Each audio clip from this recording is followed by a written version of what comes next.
Welcome, Noble. I'm recording this note on Tuesday afternoon, as Thursday I will be in Hollister, North Carolina,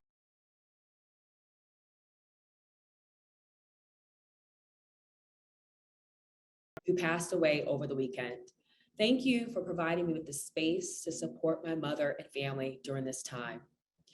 What a first quarter this has been. We will discuss a lot of things today, but it would be inauthentic of me to do that without first discussing the violence in our city that has deeply impacted our schools and our communities. Moments before recording this message, I learned that another one of our students was shot. Just prior to that, I learned that we lost another student over the weekend, and yet another student is in critical condition. This is not normal, and it should not be normalized. Each time these tragedies happen, I am at a loss for words. I feel a range of emotions, from sadness to anger to fear. It is a really challenging time in our city and a really challenging time at Noble. I would like us to pause to make space for the gravity of the situation and to honor the lives we have lost and all the lives that have been impacted this school year.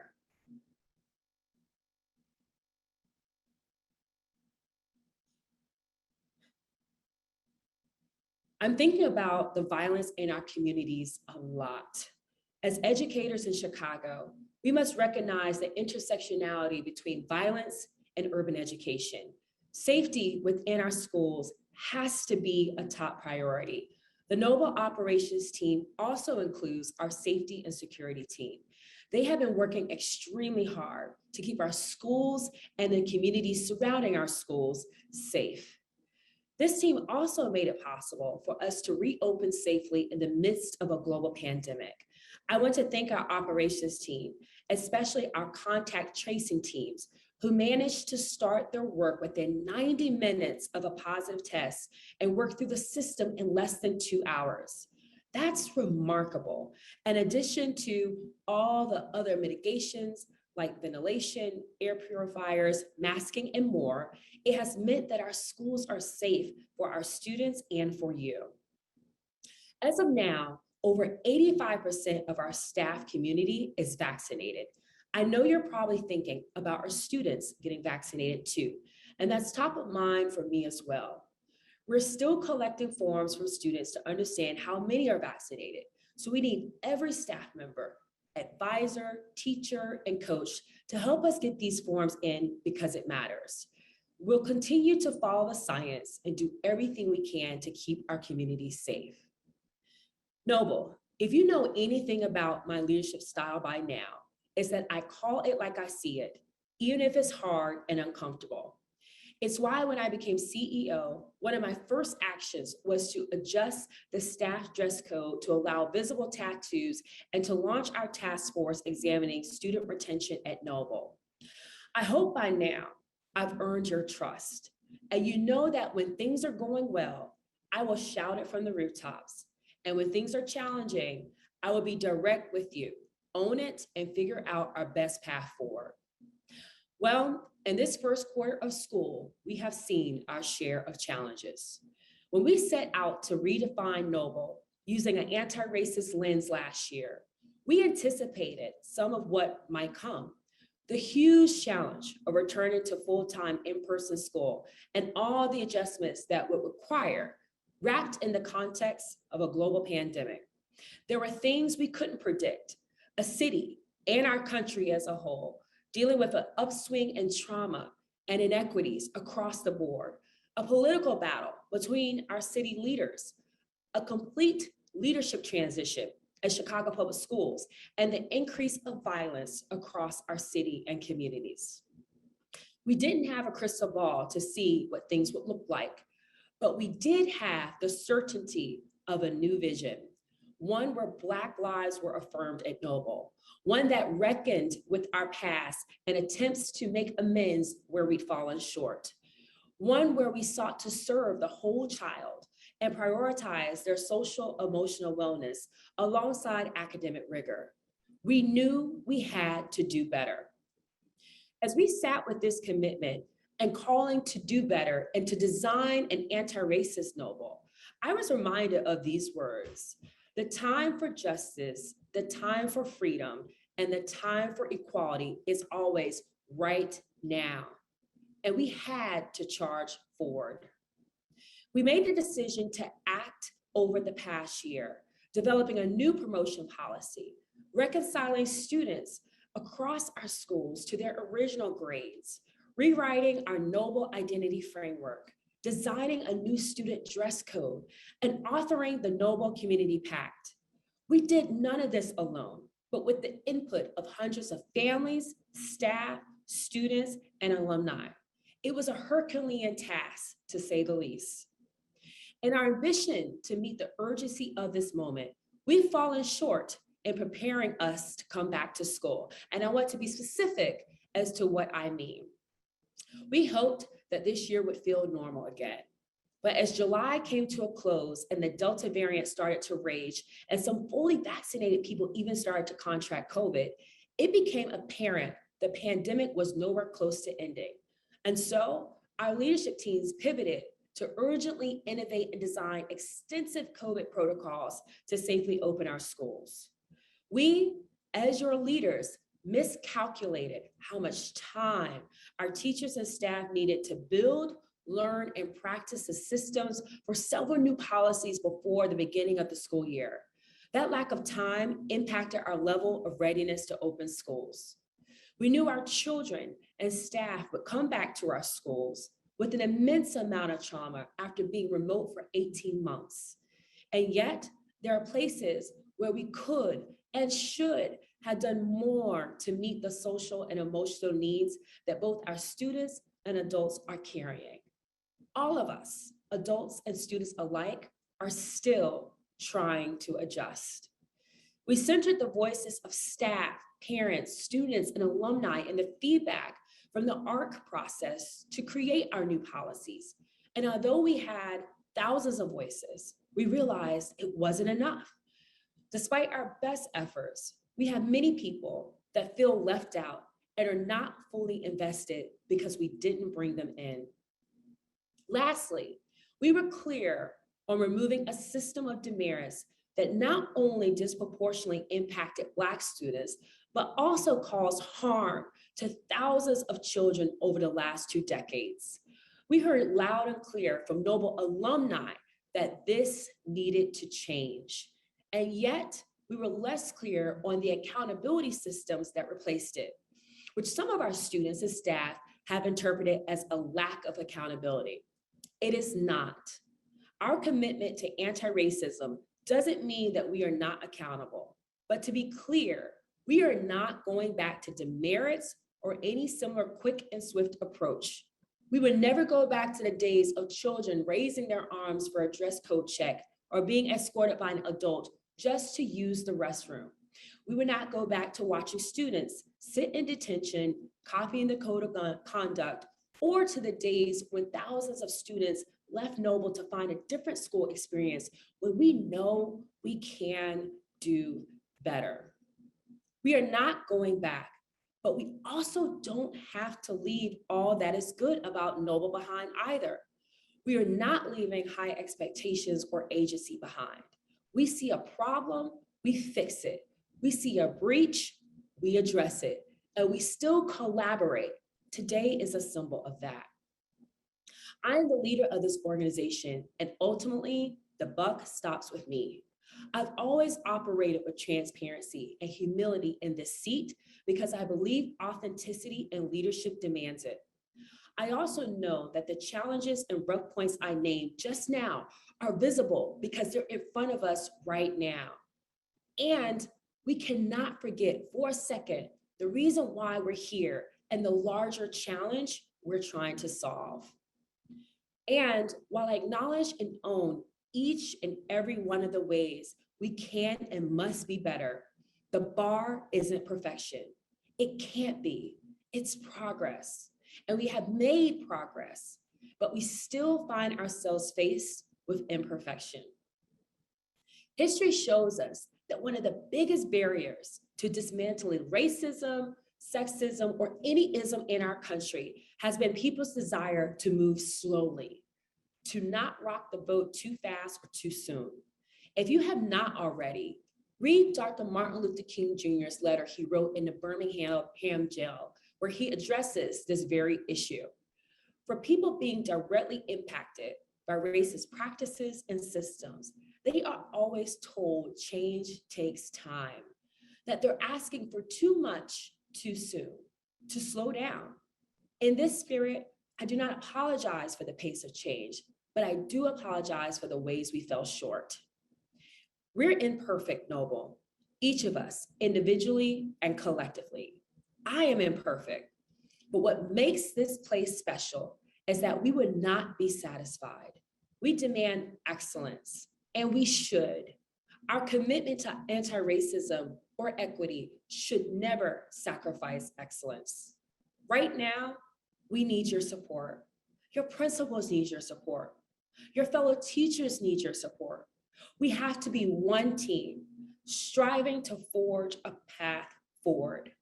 We can't be divided. We all deserve an excellent NOVA experience, and our students most certainly do as well. I want to bring two voices into the conversation today to kick off this day of development and reflection that I hope will cause us to pause, to think, to grow, and then recommit ourselves to the hard work ahead.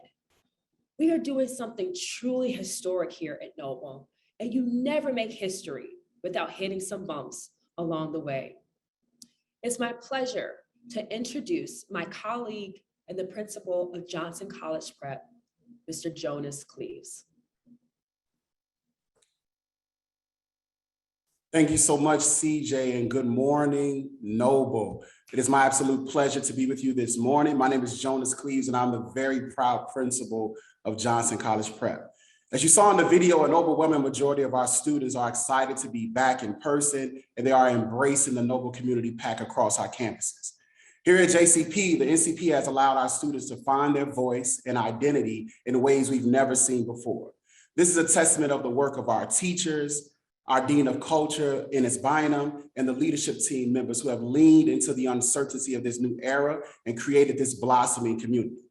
Now, as much as I'm incredibly proud of the work of our school team, we have so much more work to do to make sure that the NCP continues to flourish in our space. We are not at all walking on water. We are not perfect. We haven't gotten everything right, but we are not afraid to make adjustments in pursuit of progress. And that's why I'm here today, to encourage you guys to keep walking, crawling, or two-stepping your way forward, knowing that families are still healing from the pain we caused in the past, the broader challenges of the pandemic and systemic racism that is plaguing our country each and every day.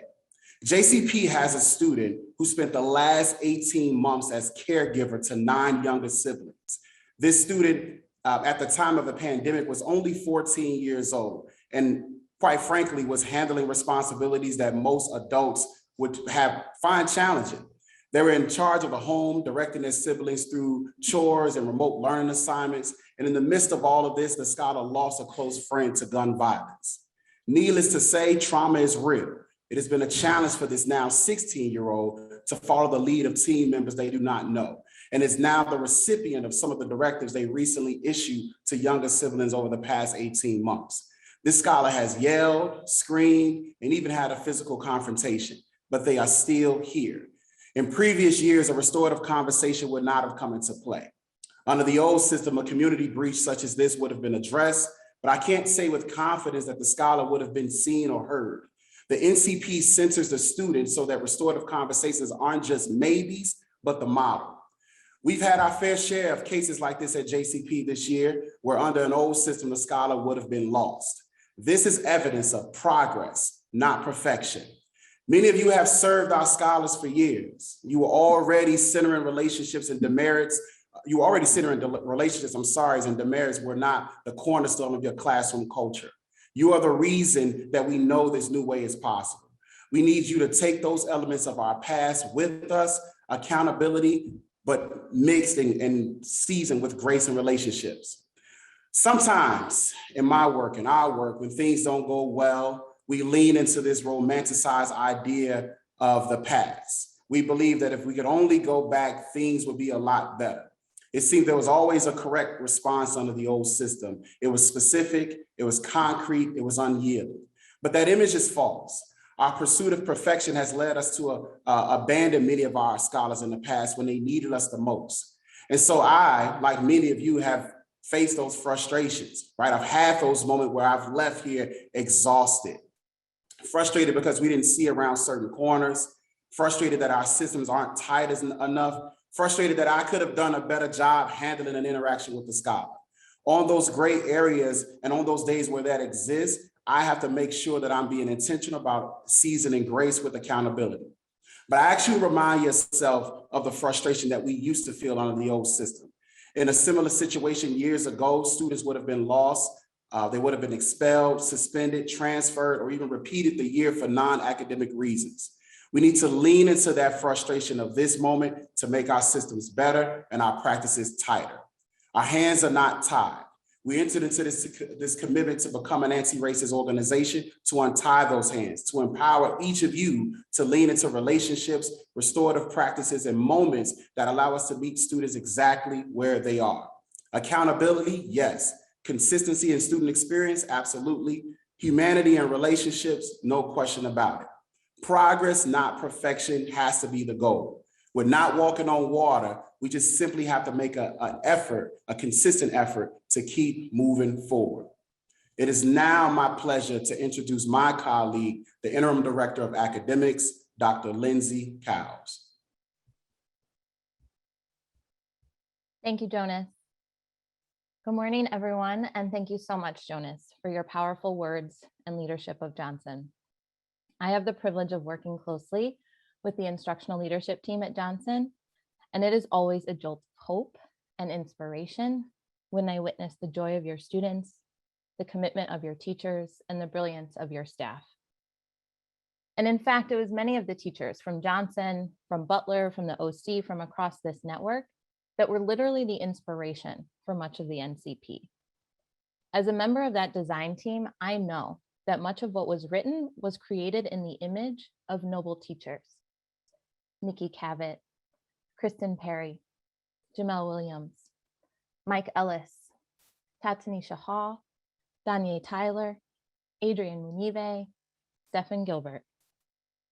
Teachers who rarely implemented punitive consequences, but instead built trust and community, created predictable routines in their classrooms, asked challenging and interesting questions, and enabled students to learn to their potential.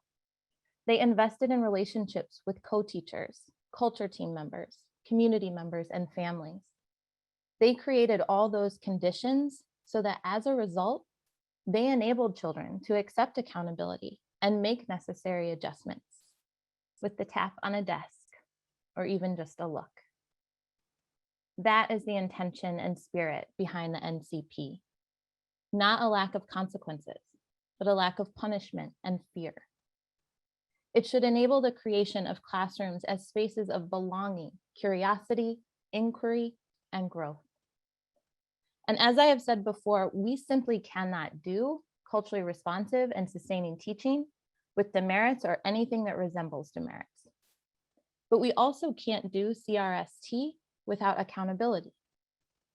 The NCP frees us to imagine, build, and sustain classrooms that have high expectations, not for compliance and behavior, but for learning and development. Now, certainly a teacher look does not address some of the serious challenges that our students in our communities face. As CJ said earlier, we must do better when it comes to preparing for and providing the support and structures that our families, students, and teachers and staff deserve. But I also want to add something about our current context. The reason that we removed demerits is because of the vast amount of harm that had been done. Now that we have acknowledged and named that harm, we should expect students to hold us accountable to our commitment. A policy change does not automatically create trust or restore a community. And if all that we do is the policy change, then I would argue we still don't mean it. Our practices, our ways of being, our ways of seeing, our beliefs about our children and ourselves must also be examined and reimagined. So while I know that we have a lot of work left to do in terms of building systems and structures, I also know that we can't attribute negative interactions right now to the NCP alone. To do so would be a distortion of the whole picture and a diversion away from us realizing our commitment to anti-racism, our ARC. And so this leads me to another question. I come to you as the interim director of academics, but I also come to you as a white woman. And in this moment where we are building, transforming, imperfectly figuring things out, trying to adjust and react, every day I ask myself what it means to engage in this work. For me as a white woman, how can I be a co-conspirator?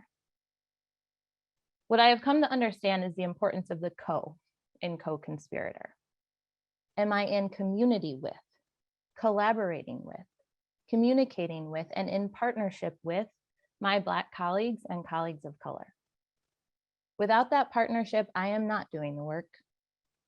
Without that partnership, my own journey will be shallow and stilted. And then I can ask, how am I caring for and supporting my Black and brown partners when they're tired? How am I helping to clear the way for them to blaze the trail? Because our commitment to anti-racism challenges me and all of us to go beyond the virtue signaling and symbolic gestures. For me, the ARC empowers me to illuminate for others the false ways of seeing, to call out the false narrative, and to name the distortions and the diversions. And I don't mean on social media.